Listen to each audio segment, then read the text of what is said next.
When we last left off with the Corvair, it was a rather frustrating moment. I had spent hours and days and weeks and months and even years trying to get this on the road. I had to wait 4 months for the registration, so I didn't have to pay for a whole year for that 4 months. And I took it out and it was making noise. And then I tried to fix it. We saw Calvin's video about how I had changed the motor mounts and had made them by pouring new urethane in there. And I was still having a problem with significant negative camber, which is the wheels looking like this in the rear. So, talked a lot to the people on the Corvair forum, did a lot of just tweaking things around. The bottom line is that the assumption was that the springs were weak. It was causing the wheels to rise up, and because the car has a swing axle, you get this effect with the wheel. So one of the things was either replace the springs or put in spring spacers. I did that, and I wound up with a lot of positive camber, which is what you don't want either. And so I worked my way down to smaller and then eventually removed the spring pads. And the second thing is the car had excessive toe out. What that means is the wheels are pointed in this direction. And basically they should be straight with a little tiny bit of what they call toe in. And it was excessive on the toe out.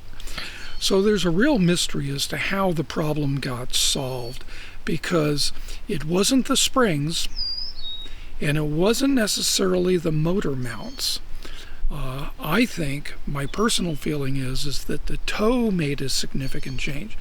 Now, when you plot it out on paper, the toe wasn't supposed to do that.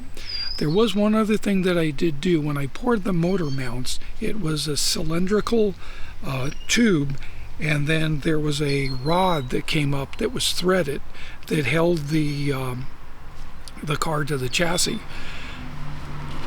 I don't know that I got it in the exact targeted place. I was going by stain marks on everything and just discoloration. And consequently, what I wound up doing is putting it in the lathe and turning about 200 thousandths off the actual location point, which moved literally the engine upward. And again, because of the swing axle and the camber, when you move it upward, you eliminate the negative camber that I originally had. And that seemed to solve the problem. We took it out for a test drive and it seemed to run really well. So hopefully I'm headed off to Cars and Coffee this weekend. Too bad I won't be around to film that. This is the tire as we wound up with at the end, and as you can see, it's pretty much straight up and down, which would be like zero camber. Most modern cars have about a 1/2 degree negative camber. This car is actually spec'd for a 1.5 degrees to a degree of positive camber, and I would have liked to get it close to zero. This is probably 1/2 degree positive camber, and I'm going to live with that. But we no longer have the wheels where they were tilting way in at the top. These are the motor mounts where they bolt on to the cross member, and I took 200 thousandths off of that, which pushed the engine upward, which corrected a lot of the camber problem. And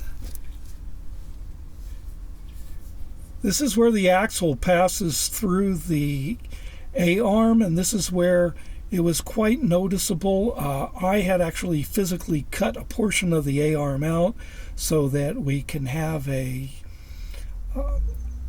evened opening. I no longer have to have that, but that was my first and probably a little butchery remedy for the problem. These are the springs where I had made up rubber pads to insert into the spring pocket. And it was very interesting because I had about 5 degrees negative camber, and this jumped up to about 5 degrees positive camber just by putting the shims in.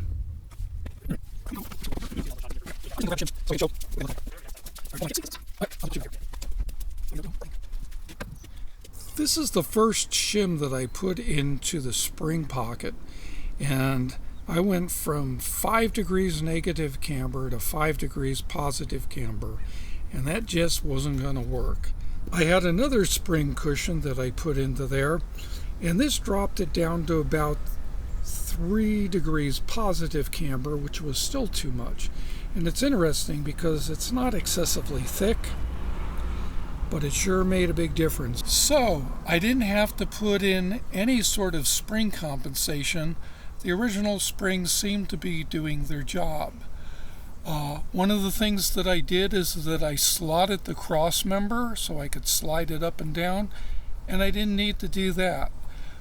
I did take the already mentioned 200 thousandths off the transmission mount, and I think that helped.